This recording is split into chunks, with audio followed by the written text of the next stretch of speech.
Bonjour! Dans cette vidéo, je vais vous montrer comment installer des macros dans Bloody 8 Workshop. Les instructions détaillées sont disponibles via le lien dans la description sous la vidéo. Tout d'abord, téléchargez la version stable de Workshop depuis le site officiel de Bloody ou depuis une autre source fiable.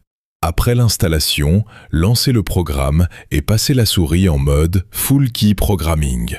Cela vous permettra de charger jusqu'à 8 macros en même temps dans la souris. Vous pourrez ainsi utiliser l'onglet Buttons et configurer aussi bien des macros standards que des macros de mode. Assurez-vous d'avoir déjà préparé les fichiers de macros. Ils peuvent provenir aussi bien des anciennes versions de Bloody que des souris X7. Pour plus de commodité, il est préférable de placer ces fichiers à l'avance, par exemple sur le bureau. Avant l'importation, vous devez créer un dossier qui sera associé au jeu ou au profil souhaité. Pour cela, allez dans la section Macro Settings de l'interface du programme. Ensuite, ouvrez l'onglet Oscar 3 et cliquez sur New Game. Entrez le nom du dossier, c'est-à-dire le nom du jeu ou du profil, puis confirmez votre choix en cliquant sur OK.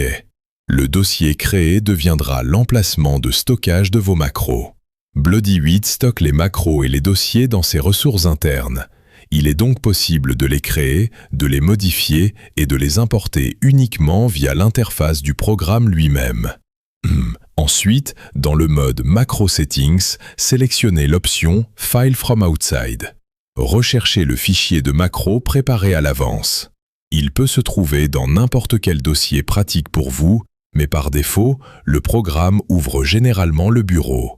Sélectionnez le fichier souhaité et cliquez sur le bouton de transfert pour déplacer la macro dans la colonne de gauche du programme. Attention, après une importation réussie, le programme peut ne pas afficher de notification supplémentaire, mais la macro sera déjà chargée dans l'espace de travail. Après cela, cliquez sur OK pour terminer le processus. Si le dossier sélectionné contient bien des macros, elles apparaîtront dans la fenêtre du programme et seront prêtes pour la configuration suivante. L'étape suivante consiste à attribuer les macros au bouton de la souris.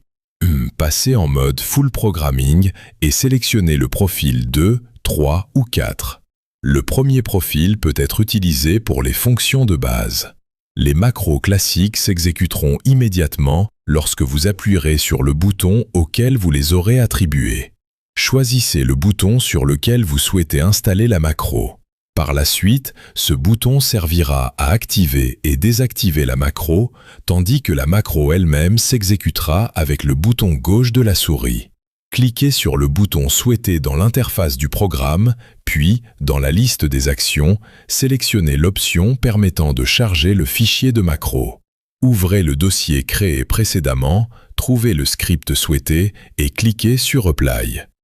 Pour les macros avec activation, par exemple via le bouton droit de la souris, attribuez le bouton choisi à l'activation et à la désactivation de la macro, tandis que la macro elle-même s'exécutera lors de l'appui sur le bouton gauche de la souris.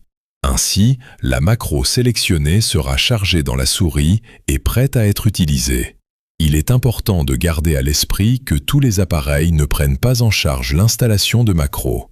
Par exemple, certains modèles sans fil plus récents, ainsi que certaines souris de la série R avec le programme Bloody Wireless MI Sports Editor et les appareils de la gamme Gaming X-Series, comme la X5 Pro et la X5 Max, peuvent ne pas prendre en charge cette fonction.